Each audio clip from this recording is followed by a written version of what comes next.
Good morning, everyone. Welcome to all our staff on this summer's Kids Camp.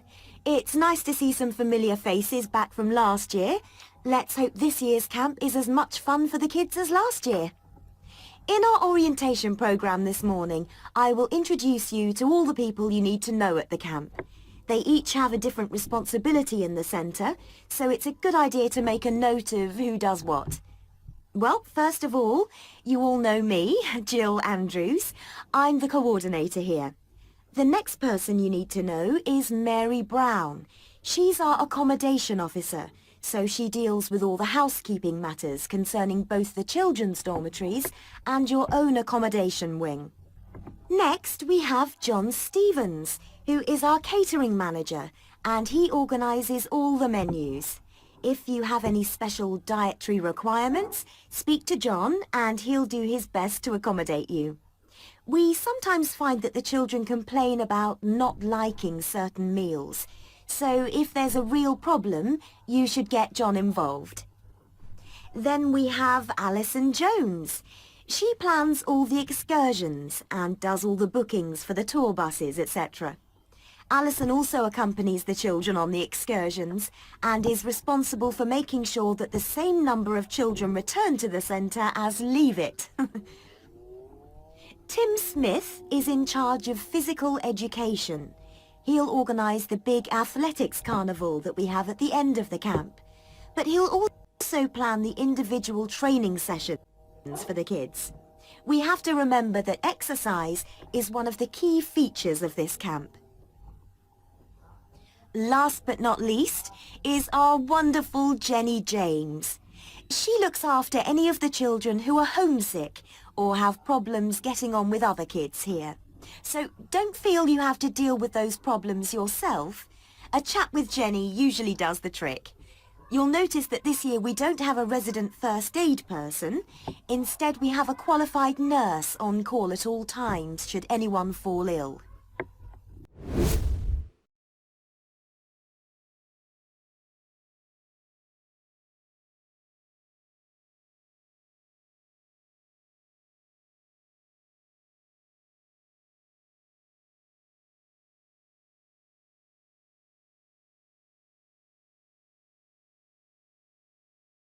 Great to have you here, astrophysicist and senior scientist at the Planetary Science Institute. You're also an educator. Yes. How is AI impacting your work with your students as it relates to, space and astrophysics? It's this weird new realm where, on one hand, as someone who has to grade students' ability to understand things, I can no longer trust homework to be as original as I might once have hoped. But at the same time, we're able to start creating dynamic testing environments where the software goes, okay, so clearly you understand this. Let me go jump over here. And we've been working on this with more sophisticated testing algorithms since the early 2000s. The GREs, the SATs, all these standardized tests have been becoming more and more adaptive to really figure out what students do and don't know.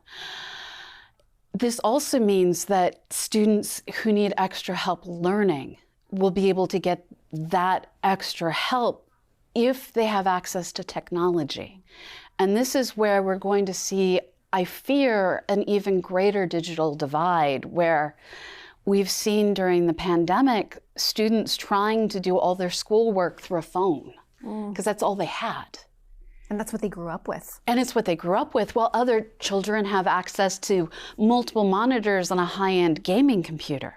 Are there any breakthroughs that you see happening in artificial intelligence as it relates to astrophysics and space that previously were unthinkable before? Well, we always had this sense that someday we'll be able to train the machines to find the things that we know about, to take a page out of a manual and say, this is what galaxies look like, I shall identify galaxies.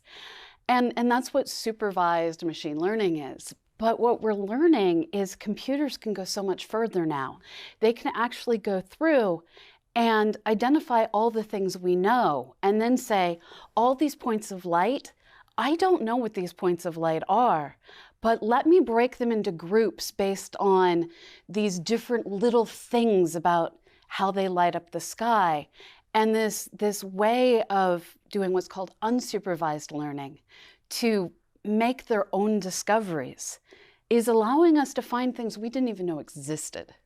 One of the amazing numbers, and you have many amazing numbers that you talked about, but one of the most amazing that I've recently heard you talk about is that 17 million rocks is not enough rocks to train an AI to identify other rocks. It's true.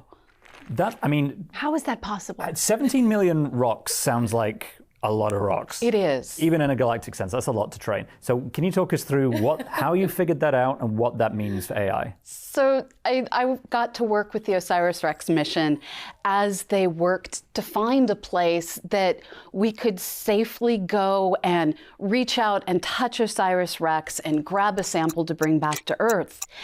And we had to find some place that was flat enough that there wouldn't be anything to endanger the spacecraft as it got close enough to Bennu to touch it. And we also wanted to know, were there rocks suitably sized where we were coming down that we could pick them up? Now, unfortunately, Bennu is basically a rubble pile.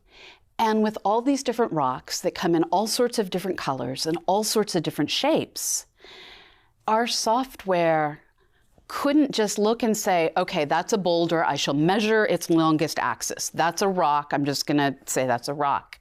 This sophistication that human brains have, the software has to be trained on each different color variety, each different shape variety. It can't generalize the way people can.